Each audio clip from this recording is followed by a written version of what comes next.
The message from the Galactic Empire was simple, but its implications were as deadly as a hypernova. Earth had 24 hours to surrender or face obliteration. The Council's decision had been made, the fleet was already on its way, and nothing, absolutely nothing, would stop the destruction of the upstart human world. Or so they thought. The Grand Hall of the Galactic Empire's War Council was filled with the murmurs of strategists and commanders, their voices a low hum of calculated confidence. On the holoscreens that flickered above their heads, the human world of Earth appeared as a dot, insignificant in the vast expanse of the galaxy. But to the Empire's high command, that dot was quickly becoming a threat too large to ignore. At the head of the room stood Lord Veshker, the Empire's supreme commander, his towering frame bathed in the blue light of the Council's glowing holographic map. His steely gaze swept over his officers, their faces a mix of arrogance and certainty. Humanity, Lord Veshker's voice rumbled, has been given a choice. Submit to our rule or face complete annihilation. There is no negotiation. They shall learn what it means to defy the Empire. Around the room, a chorus of approving nods echoed his sentiment. The humans, while seemingly capable of basic defense, were nothing compared to the might of the Empire's fleets, its advanced technology, and centuries of war experience. They had no place in the galaxy's grand order, and the Empire would make sure they learned that lesson quickly. Yet, as Lord Veshker's words resonated through the hall, one figure remained unusually silent. General Akrov, the Empire's most decorated and feared military tactician, stood apart from the others, her expression unreadable. Unlike the others, she did not exude confidence. Her face, sharp and angular, seemed to carry the weight of something more troubling than the High Council realized. Her eyes flickered momentarily to the hollow of Earth, then back to Veshker. She had seen too much already, and she was starting to wonder if the Empire had made a grave mistake. When the murmurs died down, she spoke. Lord Veshker, her voice was calm but carried an edge of warning. I request permission to present my findings on the humans before you proceed with your plans. Veshker turned his gaze to her, his thick brow raised in an almost imperceptible show of surprise. The room fell silent. General Akrov was not one to question orders, and even less so when the Empire had already decided its course. She was a master of strategy, her career spotless. No officer in the Empire had ever dared to challenge her judgment. Yet, here she was, questioning the assumption that Earth was simply a primitive world ripe for conquest. Proceed, Veshker said slowly, intrigued. Akrov stepped forward, her hollow projector springing to life in front of her. The image of Earth vanished from the screens, replaced by a series of shifting data points, battle reports, and surveillance images. She did not need to elaborate. Her data spoke for itself. What you see here, she began, her tone now edged with caution, are records of the humans' encounters with species far more advanced and dangerous than themselves.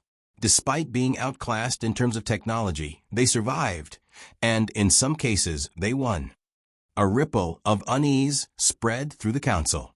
How could a primitive race, barely a few centuries advanced, defeat species with fleets that could obliterate planets? Akrov's eyes narrowed as she continued. On the edge of human-controlled space, there have been reports of a creature called the Gavtau, a Deathworld predator so vicious, so relentless, that no known species has ever survived an encounter with it. Yet humans, they fought it, and they won, not by strength, but by cunning. A few council members snickered at the idea of a victory over such a creature. The Gavtau was infamous, a nightmare even among the most fearsome species the Empire had ever faced. You are suggesting they fought and killed one of these beasts, one officer scoffed. Impossible. Akrov's gaze hardened. I was there, she said flatly, the quiet intensity in her voice freezing the room. I saw the aftermath. The humans did what no one thought possible. The laughter died, and in the silence that followed, the unease in the room grew thick. Veshker stared at Akrov for a long moment. Are you implying that we are not prepared for this conflict? She didn't flinch. What I'm saying, Lord Veshker, is that Earth is not what it seems. If you underestimate them, we may find ourselves facing a war we are unprepared for. The air in the council chamber grew heavy, the weight of her words sinking in. For the first time, the council was unsure. A victory over the Gaftal? Humanity might not just be a primitive race. They might be something far more dangerous than they had realized. Veshker, however, remained unmoved. You are not suggesting we retreat. Ikrov met his gaze, her expression unreadable. No, but we must be cautious. There are more Deathworlds, and worse. The council shifted uncomfortably as they exchanged glances. The Empire was determined to move forward, but Ikrov's words had planted a seed of doubt.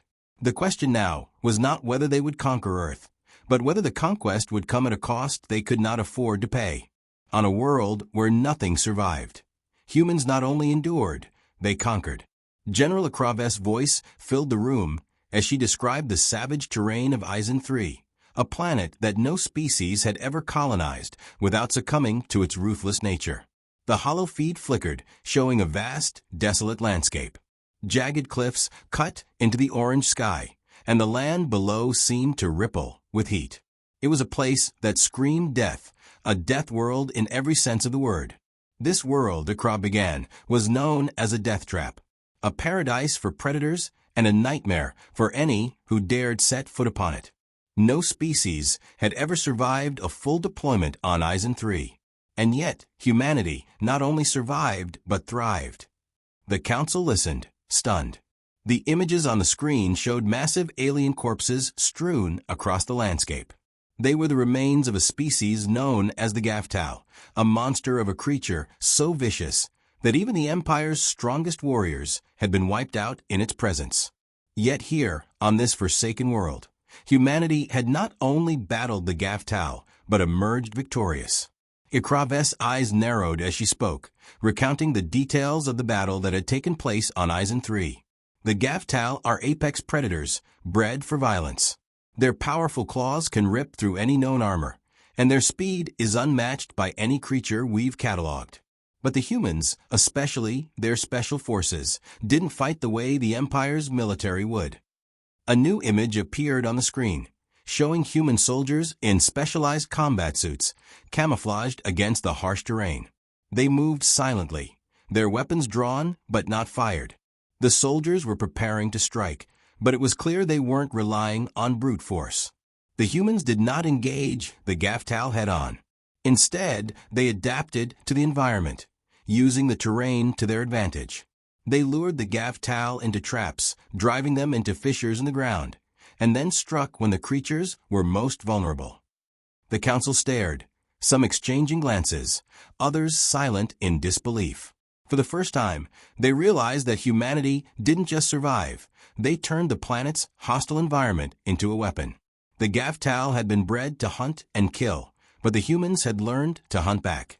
Ikrov's hollow feed shifted again, showing the human soldiers moving swiftly through a ravine. They were no longer camouflaged, but were in full motion, running with purpose as they pursued the creatures. The sounds of heavy breathing and the faint noises of distant explosions filled the air. This is how they fought, Ikrov said. The humans created distractions, using their knowledge of the Gaftal's behavior to lead them into an area where they could use fire to flush them out. They set fire to the few plants that remained in the ravine, creating smoke to obscure the creature's vision and force them into tight quarters. The hollow paused on a scene of a Gaftal lunging at one of the soldiers, only to be caught in a net that had been cleverly camouflaged. The creature struggled, but it was trapped, and the humans took the opportunity to kill it with precision. No unnecessary risks were taken. Each move was calculated, every tactic deliberate. It wasn't just strategy, it was precision, Ikrov continued. They knew exactly how to break the Gaftal's momentum and reduce the fight to something they could control. The council was beginning to see the picture clearly. The humans weren't just fighters, they were tacticians, thinkers who understood how to exploit their enemies' weaknesses. Even on a world as deadly as Eisen III, they didn't fight like mere survivors. They fought to win. As Ikrov recounted the final moments of the battle, she paused for effect. After the first few engagements, the Gaftal started retreating. They had never faced an opponent that used their instincts against them.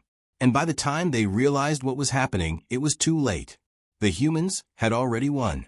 The room was silent, but a low murmur rippled through the officers. They had heard stories of human resilience, but this was different. This was not about mere survival. It was about mastering their environment, about turning the tide of an impossible battle through nothing but skill and ingenuity. Ikrav's expression hardened as she spoke again. And this, gentlemen, is the point. The humans do not fight the way we do. They do not rely on their strength, their numbers, or their superior technology. They rely on their ability to adapt, to turn every situation to their advantage.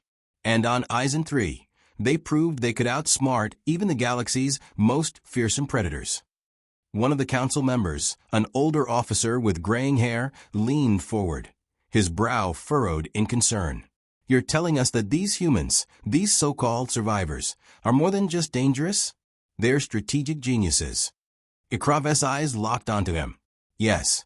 And the Empire's greatest mistake was thinking they were anything less.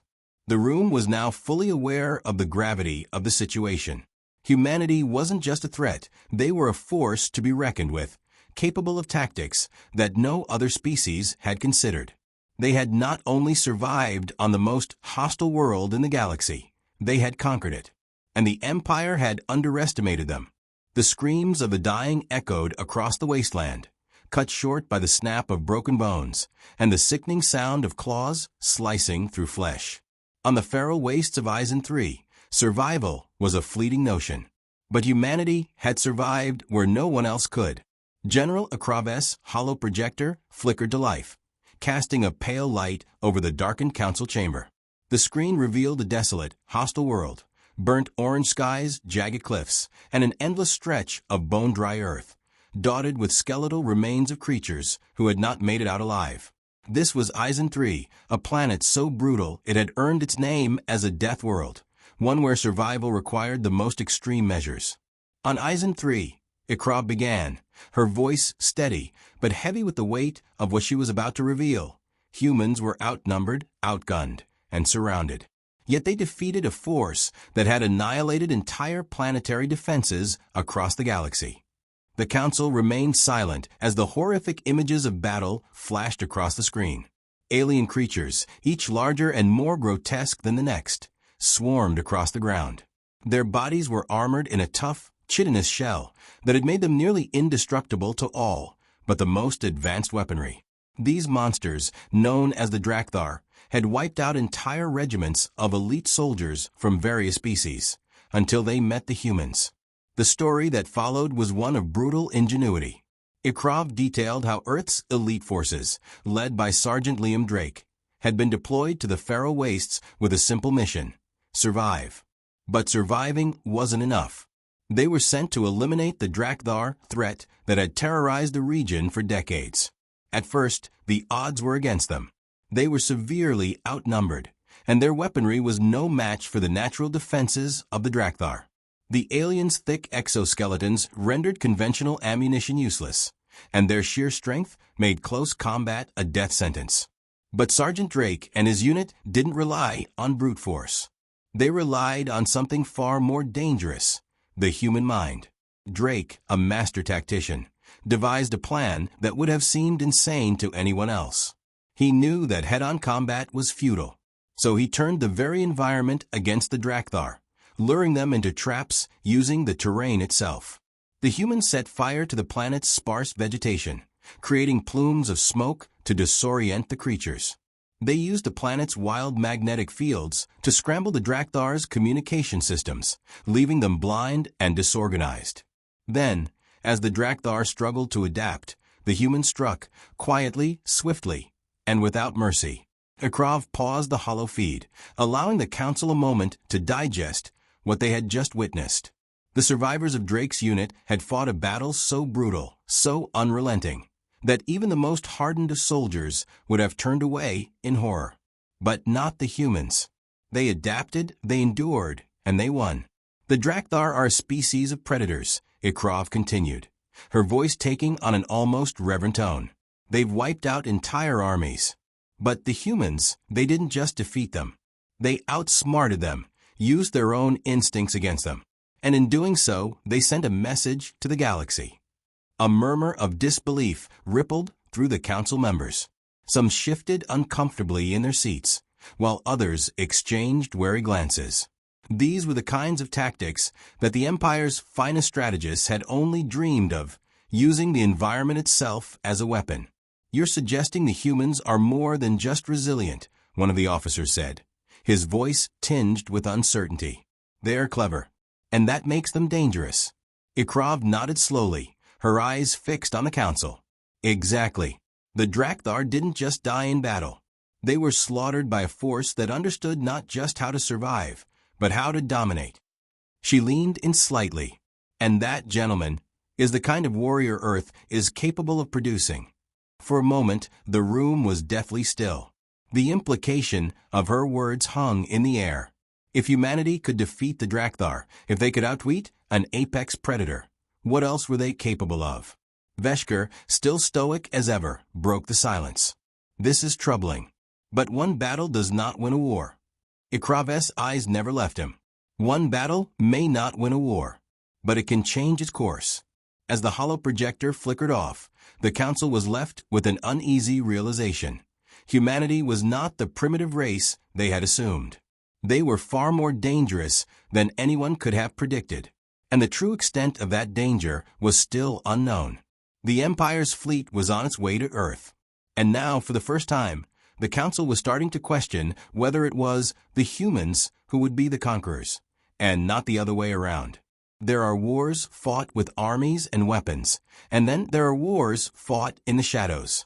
Humanity had a group of warriors who never needed to be seen to be feared. The council chamber fell into a tense silence as General Ikrov activated the next holo feed. The light dimmed further as a series of images appeared on the screen, this time showing stark, barren landscapes, cities in ruins, smoke rising from the remains of a once thriving world. But there were no signs of battle. No fleets in the sky, no distant explosions. Only the aftermath. "This," Ikrov began, her voice low, "is the world of Kresh 9, an entire planet, ravaged not by conventional war, but by a shadow that struck without warning, without a single shot fired." The hollow image zoomed in, revealing the details of what was left behind. Thousands of bodies, civilians and soldiers alike, all dead without a trace of the attackers. The horror was silent. There were no signs of traditional violence, no burns, no cuts, no ruptured limbs. It was as if the planet had simply died. "The Silent Legion," Ikrov said, her voice firm and unwavering, "are the reason Kresh 9 fell." A ripple of confusion passed through the council. The name was familiar, but no one had ever truly understood the depth of their capabilities. These were not the soldiers known for brute force or advanced weaponry. They were something much darker, much more subtle, and infinitely more terrifying. They are elite operatives, trained not to fight, but to erase all traces of their existence. And when they strike, it is never with firepower. They strike with nothing but precision, turning the course of an entire conflict without ever engaging in open battle. Ikrav's words hung in the air like a promise of impending doom. The council members exchanged wary looks. This was not what they had expected. They had assumed that Earth's warriors were merely survivalists, capable of defending themselves against natural predators. But this was something different. This was an assassination squad, a tool of psychological warfare, so powerful it could erase entire civilizations with a mere whisper. Ikrav's gaze hardened as she continued. "The Silent Legion operates in complete secrecy. Their strikes are swift, silent, and decisive. They leave no trace of their presence, no witnesses, no evidence. And when their mission is complete, they vanish, without a single soul ever knowing how or why." The hollow feed shifted, displaying a single figure cloaked in dark garb, moving through the streets of Kresh 9's capital city with eerie grace. The figure was barely visible, blending seamlessly into the shadows. As it moved, the destruction began. An entire district fell silent, an entire population wiped out within hours, all without a shot being fired. There was no combat, Ikrov continued. The inhabitants of Kresh 9 never knew what hit them.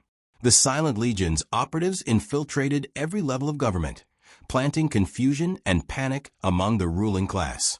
They poisoned supply lines, manipulated key figures, and incited chaos, all without ever being seen. By the time the fleet arrived to retaliate, Kresh 9 had already fallen. The war was over before it even began. The room was thick with disbelief. This was a level of warfare that none of them had prepared for.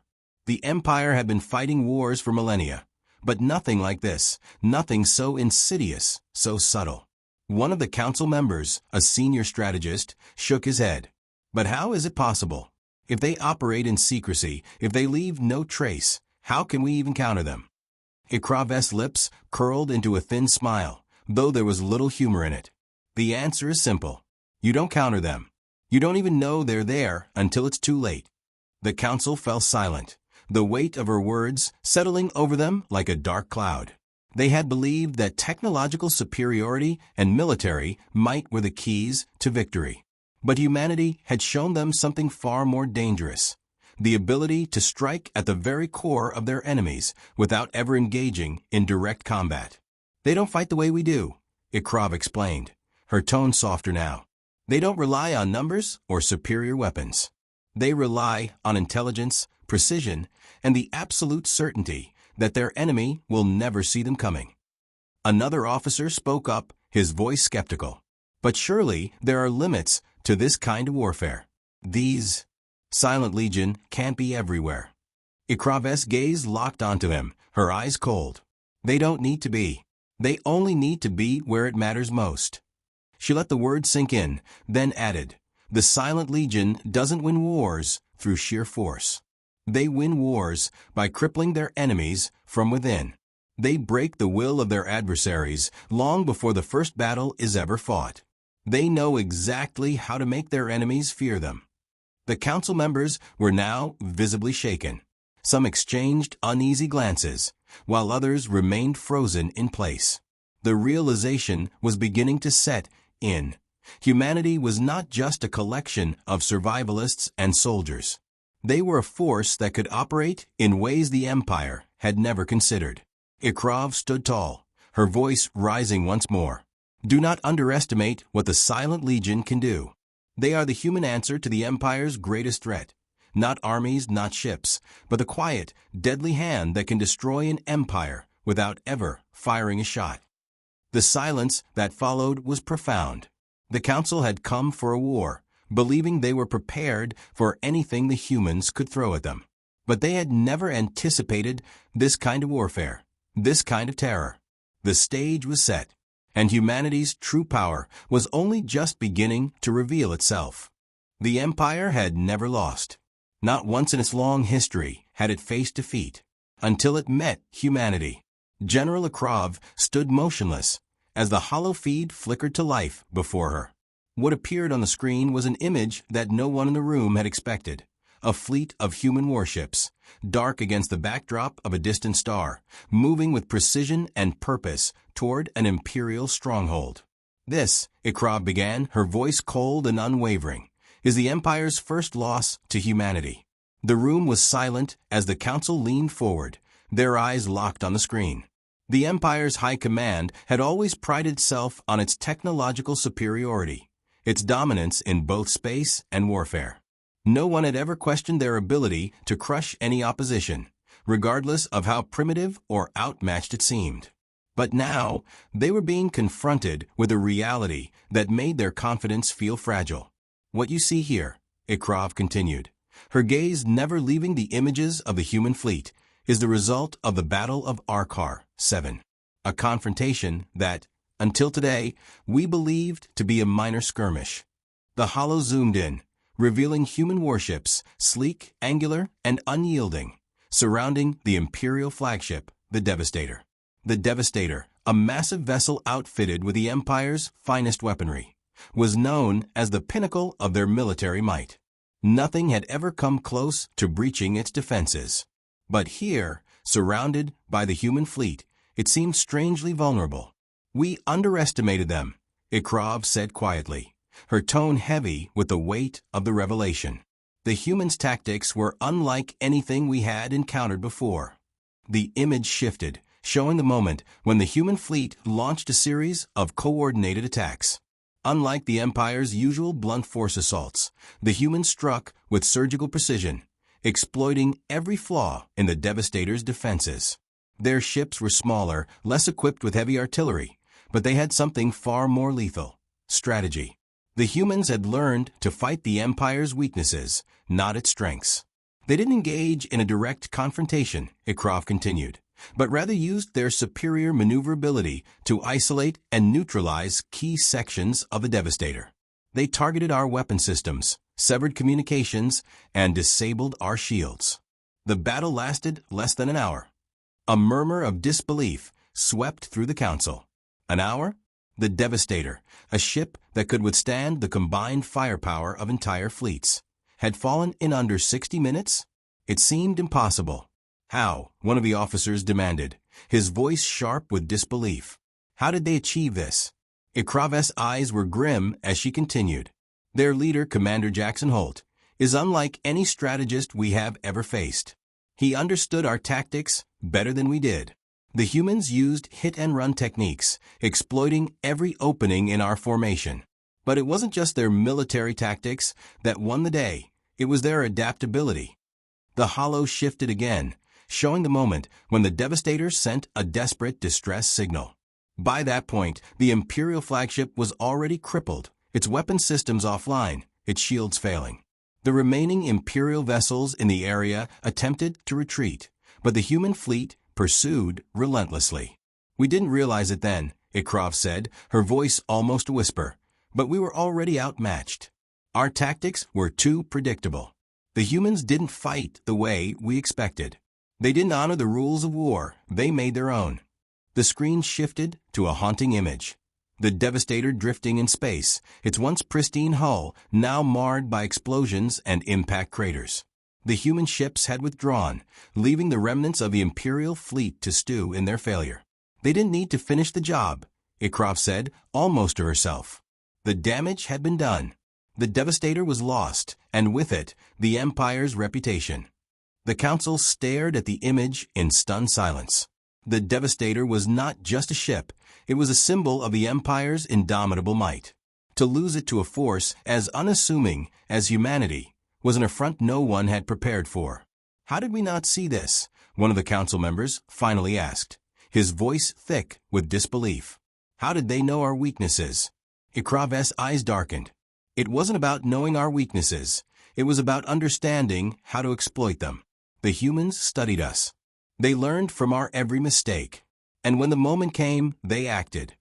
Her words cut through the room like a blade.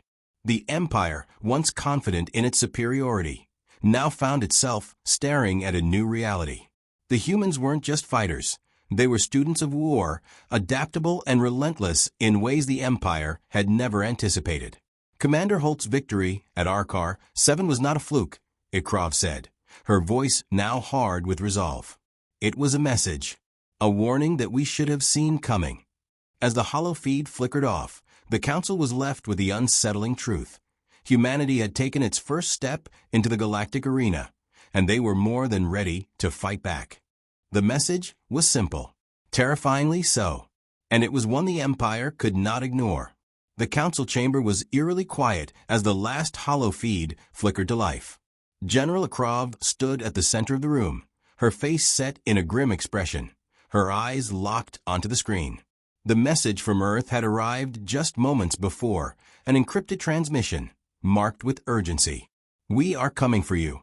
Those 5 words had appeared on the screen, cold and direct. No threats, no negotiations, just an unequivocal declaration. The room fell deathly still. The Council members exchanged uneasy glances, their faces now a mix of confusion and suspicion. Ikrav's hands were steady as she powered down the hollow, her gaze never leaving the empty air in front of her. The words hung in the atmosphere like a curse, and for the first time, even the highest-ranking officers of the Empire seemed unnerved. They know we're coming, one officer muttered, his voice tight with disbelief. How did they know? Ikrav's voice was calm, but her words hit like a slap. They've been watching us, studying us, and now they're ready.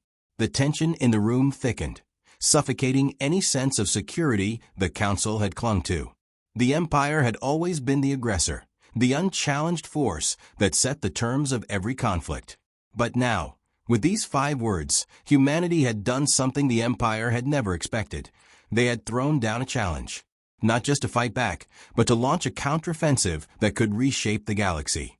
General, Lord Veshker's voice cut through the silence. His eyes narrowed with suspicion. What is the meaning of this message? Why now? What are they planning? Ikrov paused, choosing her words carefully. What we are witnessing is not a declaration of war. It is a declaration of resolve. They are telling us they will no longer wait for us to strike. Earth is ready to fight, and they are coming to us, not to defend, but to conquer. The realization was slow, but it hit like a storm breaking on the horizon. The humans were no longer the cornered prey, the small, insignificant race, to be crushed under the weight of the Empire's fleets. They were standing their ground, and now they were taking the fight to the Empire's doorstep. Their fleet is already mobilizing, Ikrov continued, her eyes steely. They've prepared for this. They are coming with everything they have. And if we are not ready, the words trailed off, but they didn't need to be finished. The implications were clear. One officer, unable to contain his disbelief, spoke up.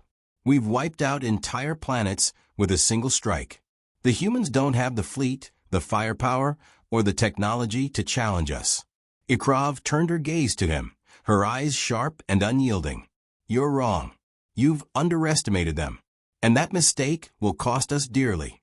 She stepped forward, activating the next holo feed.